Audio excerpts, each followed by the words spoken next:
भारत और पाकिस्तान के बीच seize fire का ऐलान हो गया है। सबसे पहले डोनाल्ड ट्रंप जो अमेरिका के राष्ट्रपति हैं, उन्होंने सोशल मीडिया में इसका ऐलान किया। फिर भारत और पाकिस्तान ने भी इसकी अब आधिकारिक घोषणा कर दी है। एक बात जो कही जा रही है सोशल मीडिया के हवाले से, बहुत से लोग लिख रहे हैं कि आसिफ मुनीर जो पाकिस्तान के इस वक्त सेना अध्यक्ष हैं, आर्मी चीफ हैं, उनकी तख्ता पलट की बात कही जा रही। कहा जा रहा है कि पाकिस्तान में इतिहास में ऐसा हो चुका है कि जब भी पाकिस्तान का हिंदुस्तान के साथ जंग हुआ है और उसमें 3-5 हुआ है कभी, तो पाकिस्तान की इस सेना का तख्ता पलट हुआ है और नए आर्मी चीफ बनाए गए हैं। इस मामले में ज़्यादा जानकारी के लिए हमारे साथी हिमांशु हैं। हिमांशु, बताइए कि क्या जानकारी निकल कर आ रही है। तो जानकारी यही है कि पाकिस्तान को लैंड ऑफ कू कहा जाता है। जब भी कहीं सत्ता परिवर्तन होता है, पाकिस्तान से थोड़ा सा गाइडेंस ले लिया जाता है इतिहास खोल के। तो ऐसा ही कुछ कई बार मामले सामने आए हैं जब पाकिस्तान सैन्य मोर्चा अपना खोलता है, मुंह की खानी पड़ती है, वापस आना पड़ता है, फिर जितना गुस्सा जितना भड़ास है लीडर पे थोप दो और उसको हटाओ। सबसे अच्छा उदाहरण है 1971 का। 1971 में जब बांग्लादेश बना था, भारत ने बांग्लादेश ईस्ट पाकिस्तान अलग करके बांग्लादेश बनाया, तो पाकिस्तान को मुंह की खानी पड़ी। पाकिस्तान ने सरेंडर किया, फोटो वायरल हुआ बड़ा बड़ा, तो पूरे विश्व में इसकी किरकिरी हुई। तो फिर जब इंटरनली लोगों का फ्रस्ट्रेशन बढ़ा, तो वो पूरा फ्रस्ट्रेशन उलेड़ दिया गया याह्या खान पे, जनरल याह्या खान, जो उस टाइम पे वहाँ के राष्ट्राध्यक्ष थे, सेनाध्यक्ष थे, दोनों वही संभाल रहे थे। तो पूरा उन्हीं के ऊपर मढ़ा गया। कहा गया कि भाई तुम्हारे ही कारण ये हुआ है, तुम्ही ने यह जंग शुरू किया था, तुम्हारे चक्कर में हमने एक अपना हिस्सा खो दिया, तुम हो इसके जिम्मेदार और तुमको अब इस्तीफा देना पड़ेगा। ठीक है, तो इसी दबाव में आकर उन्होंने अपना इस्तीफा दिया।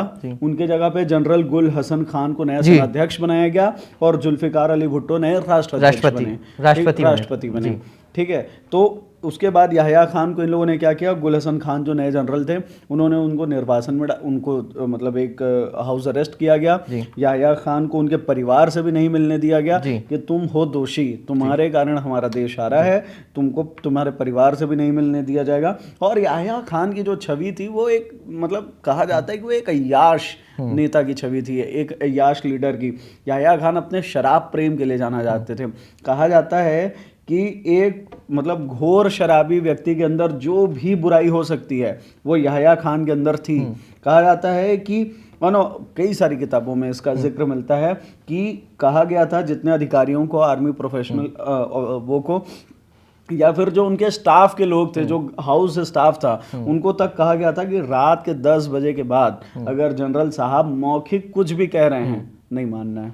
ये पाकिस्तान में जितने भी आर्मी चीफ हुए मतलब रिवायती आर्मी चीफ से अलग, जैसे ज़िया उल हक का एग्जांपल लिया जाता है, तो वो एक कट्टरपंथी या फिर कट्टर धार्मिक मामलों में माने जाने वाले एक सेनाध्यक्ष माने जाते थे। लेकिन परवेज मुशर्रफ आए तो वो थोड़ा लिबरल किस्म के थे।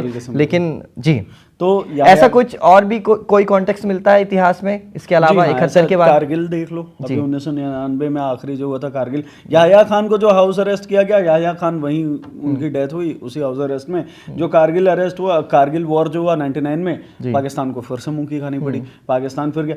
कहा जाता है कि जो कारगिल युद्ध था वो जनरल मुशर्रफ की जिद का नतीजा था। ठीक है, जनरल मुशर्रफ उस टाइम सेनाध्यक्ष थे और देश की कमान थी नवाज शरीफ के पास। ठीक है, जब जंग हार गया पाकिस्तान, उसके बाद जो इंटरनली जो सेना है, जो मुशर्रफ है, उनको लगता था कि उनके जंग हारने का कारण है नवाज शरीफ। उन्होंने इंटरनेशनली दबाव में आकर सेना को अच्छे से सपोर्ट नहीं किया और सेना ये जंग हार गई। तो मतलब अब इस चीज़ के बाद उन दोनों के अंदर बहुत क्लैश बढ़ गया पाकिस्तान में, इंटरनली क्लैश बहुत हो गया। नवाज शरीफ को लगा कि अब मुशर्रफ को सत्ता से हटा देना चाहिए, उन्हीं कारण हारा है उनका। जो अब सरकार की छवि भी खराब हो रही थी वहाँ पे कि भाई देखो, तुम्हारी सरकार थी, तुम भी जंग लड़ने गए, भले ही वो सेना हारी, लेकिन तुम सरकार थे, तुम्हारी भी जिम्मेदारी। तो नवाज शरीफ चाह रहे थे कि मुशर्रफ को सत्ता से मतलब सेनाध्यक्ष के पद से हटा दिया जाए। इसी बीच मुशर्रफ श्रीलंका के दौरे पर नवाज शरीफ को मौका मिला। नवाज शरीफ ने उनके प्लेन को वापस पाकिस्तान आने ही नहीं दिया, लैंड करने से रोक दिया था कि भाई तुम मत आओ। कहा गया कि या तो अहमदाबाद चले जाओ। अब अहमदाबाद चले जाओ तो उसी टाइम पे तुम्हारा इंडिया से क्लैश बढ़ा हुआ था, वो अहमदाबाद में लैंड करने को कैसे कहा गया कि वहां चले जाओ, यमन। माफ कीजिएगा, यमन नहीं, ओमान चले जाओ, ओमान चले जाओ। लेकिन उनके प्लेन में इतना फ्यूल भी नहीं था कि वो ओमान तक जा सकते थे, वो दुर्घटनाग्रस्त हो जाता। एट द एंड कहा जाता कि प्लानिंग यही था कि प्लेन घूमते रहे, फ्यूल खत्म हो जाए, क्रैश हो जाए। लेकिन जनरल मुशर्रफ थे, अब उन्होंने अपना प्लान लगाया। उनके जो क्या बोलते हैं, अपने जो विश्वसनीय, जो उनके विश्वास पात्र अधिकारी थे, वो कराची एयरपोर्ट पहुंचे। कराची एयरपोर्ट को तुरंत उन्होंने अपने कब्जे में किया। फिर उसके बाद जनरल मुशर्रफ को लैंड कराया गया।